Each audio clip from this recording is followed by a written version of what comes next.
जय माता दी। मेरे प्रिय भक्तों, आज हम आपको श्रवण कराएंगे श्री संतोषी माता की व्रत कथा यानी शुक्रवार व्रत की। आज हम आपको एक बहुत ही प्राचीन कथा सुनाने जा रहे हैं। तो माता के प्यारे भक्तों, हमें कमेंट में जय माता दी जरूर लिखिए और हमारे चैनल को सब्सक्राइब करिए। आइए भक्तों, अब हम श्रवण करेंगे माँ संतोषी माता की व्रत कथा। एक बुढ़िया थी जिसके 7 बेटे थे। उनमें से 6 कमाने वाले थे और एक निकम्मा था। बुढ़िया माँ 6 पुत्रों को रसोई बनाकर खिलाती और जो कुछ शेष बचता था उसे 7वें निकम्मे बेटे को खिलाती थी। परंतु वह बहुत भोला भाला था। एक दिन वह अपनी बहू से बोला, देखो मेरी माँ का मुझ पर कितना अपार प्रेम है। वह बोली, क्यों नहीं, सबका जूठा बचा हुआ भोजन तुमको खिलाती है। वह बोला, ऐसा कभी नहीं हो सकता है। मैं जब यह अपनी आंखों से देख नहीं लूँगा तब तक नहीं मान सकता। कुछ दिनों बाद बड़ा त्योहार आया। घर में 7 प्रकार का भोजन और चूरमे के लड्डू बने। वह जांचने को सिर दर्द का बहाना कर पतला कपड़ा सिर पर ओढ़े रसोई में सो गया। वह कपड़े में से सब देखता रहा। 6 भाई भोजन करने आए। उसने देखा माँ उनके लिए सुंदर आसन बिछा नाना प्रकार की रसोई परोसी और उन्हें आग्रह करके जिमाया। वह देखता रहा। 6 भाई भोजन करके उठे। तब माँ ने उनकी झूठी थालियों में से लड्डुओं के टुकड़े उठाकर लड्डू बनाया। झूठन साफ कर बुढ़िया माँ ने पुकारा, बेटा 6 भाई भोजन कर गए हैं, अब तू ही बाकी है, उठना, कब खाएगा। वह कहने लगा, माँ मुझे आज भूख नहीं लगी है, मैं अब परदेश जा रहा हूँ। बुढ़िया माँ बोली, कल जाता हो सो आज ही चला जा। यह कहकर घर से निकल गया। चलते समय पत्नी की याद आई। वह गौशाला में उपले थाप रही थी। वहाँ जाकर बोला, हम जाबेंगे परदेश को, आबेंगे कुछ काल, तुम रहियो संतोष से, धर्म आपनो पाल। बहू बोली, जाओ पिया आनंद से, हमेरा सोच हटाए, राम भरोसे हम रहें, ईश्वर तुम्हें सहाय। लड़का बोला, देव निशानी आपनी, देख धरूं में धीर, सुध मत हमारी बिसारियो, रखियो मन गंभीर। वह बोला, मेरे पास तो कुछ भी नहीं है, यह अंगूठी है सो ले लो और अपनी कुछ निशानी मुझे दो। वह बोली, मेरे पास क्या है, यह गोबर भरा हाथ है। यह कहकर उसकी पीठ पर गोबर के हाथ की थाप लगा दी। वह चल दिया। चलते चलते दूर देश में पहुंचा। वहां एक साहूकार की दुकान थी। वहां जाकर कहने लगा, भाई मुझे नौकरी पर रख लो। साहूकार को आदमी की जरूरत थी। वह बोला, रह जाओ। लड़के ने पूछा, तनख्वाह क्या दोगे? साहूकार ने कहा, काम देखकर दाम मिलेंगे। साहूकार को नौकरी मिली। वह सवेरे से शाम तक नौकरी बजाने लगा। थोड़े दिनों में दुकानदार के 7-8 नौकर थे। वे सब चक्कर खाने लगे कि यह बहुत होशियार बन गया है। सेठ ने उसका काम देख 3 महीने में ही उसे आधे मुनाफे का हिस्सेदार बना लिया। वह कुछ वर्षों में नामी सेठ बन गया और मालिक सारा कारोबार उस पर छोड़कर बाहर चला गया। अब बहू पर क्या बीती सो सुनो। सास ससुर इसे दुख देने लगे। सारी गृहस्थी का काम करावें, उसे लकड़ी लेने जंगल में भेजें। इतने पर भी घर में जो भूसी निकलती थी उसकी रोटी बनाकर रख दी और फूटे नारियल की नरेली में पानी। इस प्रकार दिन गुजरते रहे। एक दिन वह लकड़ी लेने जा रही थी कि रास्ते में बहुत सी स्त्रियां संतोषी माता का व्रत करती मिल गईं। उन्हें देखकर वह वहां खड़ी होकर कथा सुनने लगी और पूछने लगी, हे बहनों, तुम किस देवता का व्रत कर रही हो? इसके करने से क्या फल मिलता है? मुझे भी विस्तार पूर्वक बताइए। व्रत करने की क्या विधि है? तब वह स्त्रियां बोली, सुनो, यह संतोषी माता का व्रत है। इसके करने से निर्धनता और दरिद्रता का नाश होता है। लक्ष्मी घर में आती है और मन की चिंताओं का नाश होता है। घर में सुख आने से मन को प्रसन्नता और शांति मिलती है। निपुत्री को पुत्र मिले, स्वामी बाहर गया हो तो शीघ्र लौट आवे, कुंवारी कन्या को मन पसंद वर मिले, राज दरबार में बहुत दिनों से मुकदमा चल रहा है, तो शीघ्र ही खत्म हो जावे। ग्रह क्लेश की निवृत्ति हो, सुख शांति आवे, घर में धन जमा हो, पैसा व जायदाद का लाभ हो, रोग दूर हो जावे तथा और जो भी मन में कामना है वह सब इस संतोषी माता की कृपा से पूरी हो जाती है, इसमें कोई संदेह नहीं है। तब वह पूछने लगी, यह व्रत कैसे किया जाता है, यह भी बता दो बहन, आपकी बड़ी कृपा होगी। वह स्त्रियां कहने लगीं, सवाए हिसाब का गुड़ और चना लेना, और श्रद्धा न हो तो 1.25 पैसे का ही लेना, या 1.25 रुपये का सहूलियत के अनुसार लेना। बिना परेशानी श्रद्धा और प्रेम से जितना बन सके सवाया लेना।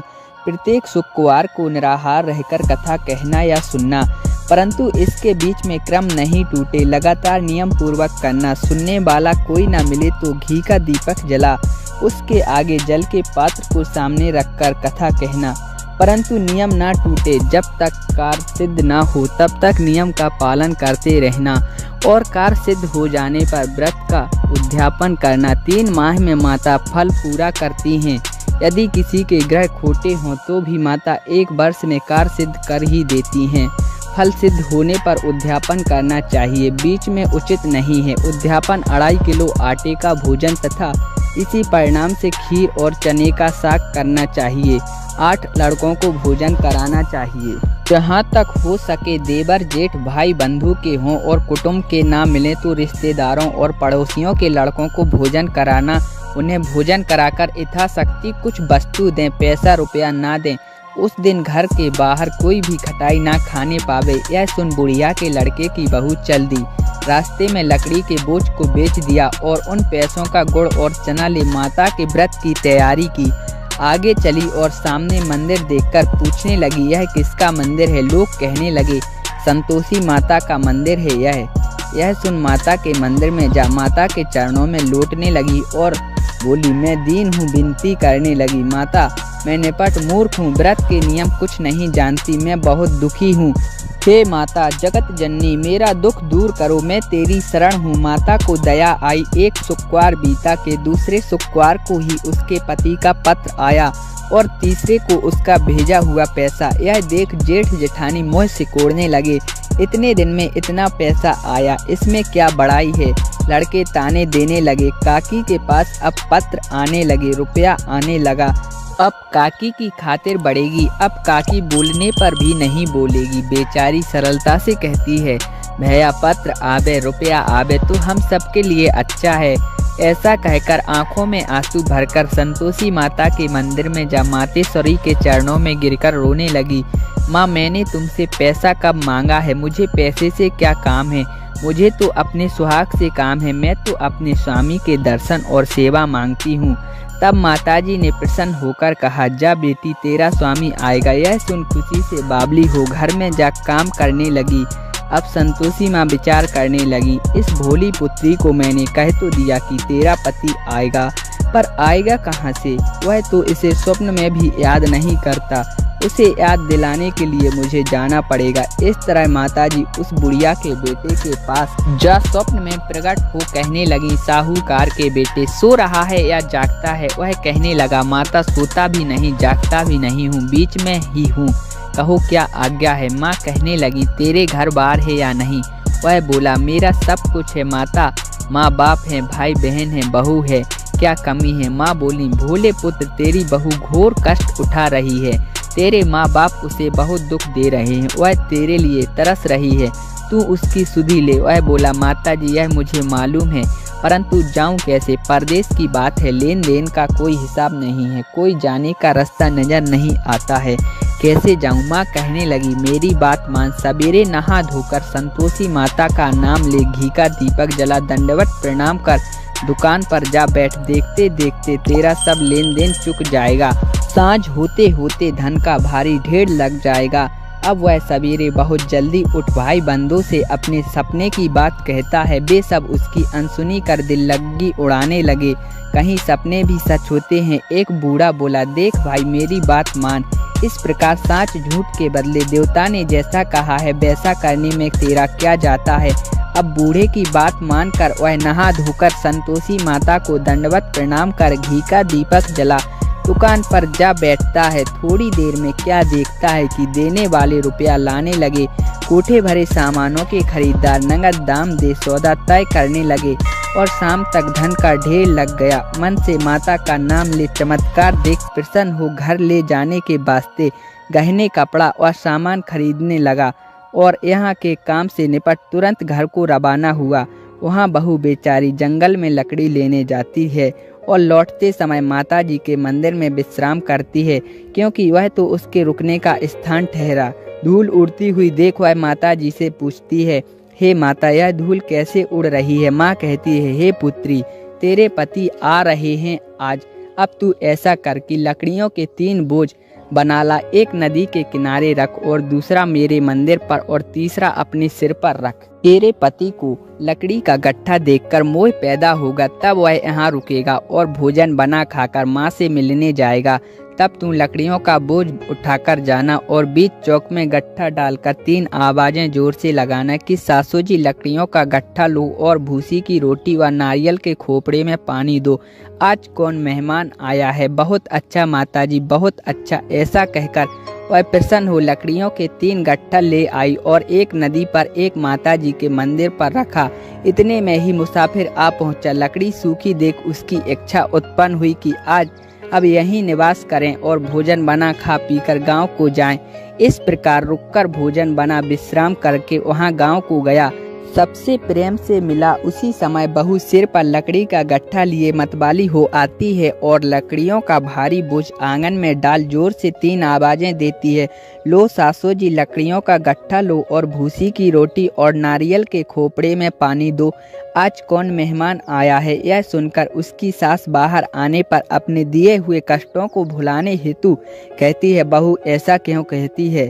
तेरा मालिक आया है, आ बैठ, मीठा भात खा, भोजन कर, कपड़े पहन। इतने में आवाज सुनकर उसका स्वामी बाहर आता है। अंगूठी देख व्याकुल होता है। माँ से पूछता है, माँ यह कौन है? माँ कहती है, बेटा यह तेरी बहू है। आज 12 वर्ष हो गए हैं जब से गया है, तब से सारे गांव में जानवर की तरह भटकती है। घर का कामकाज करती नहीं, 4 समय आकर खा जाती है। अब तुझे देखकर भूसी की रोटी और नारियल के खोपड़े में पानी मांगती है। वह लज्जित होकर बोला, ठीक है माँ, मैंने इसे भी देखा और तुम्हें भी देखा। अब मुझे दूसरे घर की ताली दो, मैं उसमें रहूंगा। तब माँ बोली, ठीक है बेटा, तेरी जैसी मर्जी हो। यह कहकर ताली का गुच्छा पटक दिया। उसने ताली लेकर दूसरे मकान में जा तीसरे मंजिल के ऊपर एक कमरा खोलकर सारा सामान जमाया। एक दिन वहाँ राजा के महल जैसा ठाठ बन गया। अब क्या था, वह दोनों सुख भोगने लगे। इतने में अगला शुक्रवार आया। उसने पति से कहा, मुझे संतोषी माता के व्रत का उद्यापन करना है। उसका पति बोला, बहुत अच्छा, बड़ी खुशी से कर लो। तुरंत ही उद्यापन की तैयारी करने लगी। जेठ के लड़कों को भोजन के लिए कहने गई।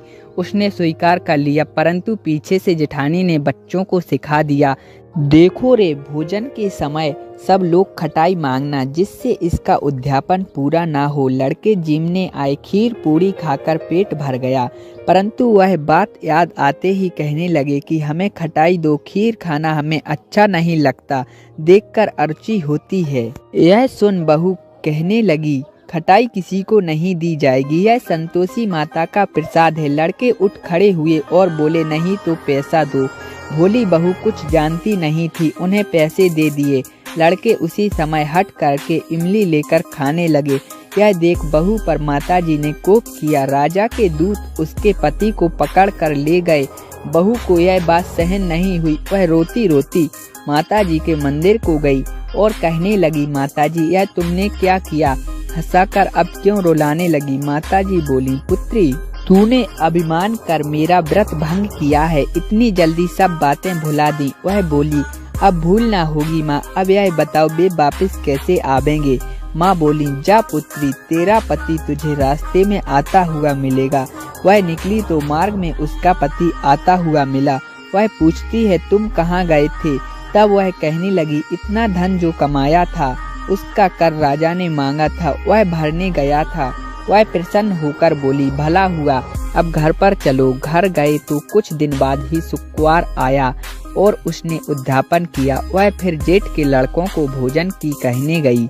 जेठानी ने लड़कों को सिखा दिया कि तुम भाई पहले की तरह ही खटाई मांगना। लड़के भोजन के समय कहने लगे, हमें खीर नहीं भाती जी, बिगड़ता है, कुछ खटाई खाने को दो। वह बोली, खटाई खाने को नहीं मिलेगी। तब वह ब्राह्मण तथा पड़ोसियों के लड़कों को लाकर भोजन कराकर उन्हें दक्षिणा में एक एक फल दिया। संतोषी माता प्रसन्न हुई। 90 मास में उसके चंद्रमा के समान सुंदर पुत्र हुआ। वह पुत्र को लेकर प्रतिदिन माता जी के मंदिर को जाने लगी। माँ ने सोचा कि यह रोज आती है, आज मैं इसके घर चलूं। यह विचार कर माता ने भयानक रूप बनाया। गुड़ चने से सना मुख, ऊपर से सूर के समान होंठ, उस पर मक्खियां भिनभिना रही थीं। देहरी पर पांव रखते ही उसकी सास चिल्लाई, देखो रे देखो, कोई चुड़ैल चली आ रही है, लड़कों इसे भगाओ, नहीं तो यह किसी को खा जाएगी। लड़के उठकर भागने लगे, चिल्लाकर खिड़की बंद करने लगे। बहू रोशनदान में से देख रही थी, प्रसन्नता से पगली बन चिल्लाने लगी, आज मेरी माताजी मेरे घर आई हैं, आज मेरी माताजी मेरे घर आई हैं। वह बच्चे को दूध पीने से हटाते हैं। इतने में तो उसकी सास का क्रोध टूट पड़ा। इतने में माँ के प्रताप से लड़के ही लड़के नजर आने लगे। वह बोली, माँ जिसका मैं व्रत करती हूँ, यह वही संतोषी माता है। इतना कहकर झट से सारे घर के किवाड़ खोल दिए। सबने माताजी के चरण छुए। इस प्रकार माताजी प्रसन्न हुई। उस सास बहू को प्रसन्न होकर माताजी ने जैसा फल दिया वैसा माता हम सबको दो। जो उसकी कथा को पढ़े उनके मनोरथ पूर्ण हो। बोलो संतोषी माता की जय।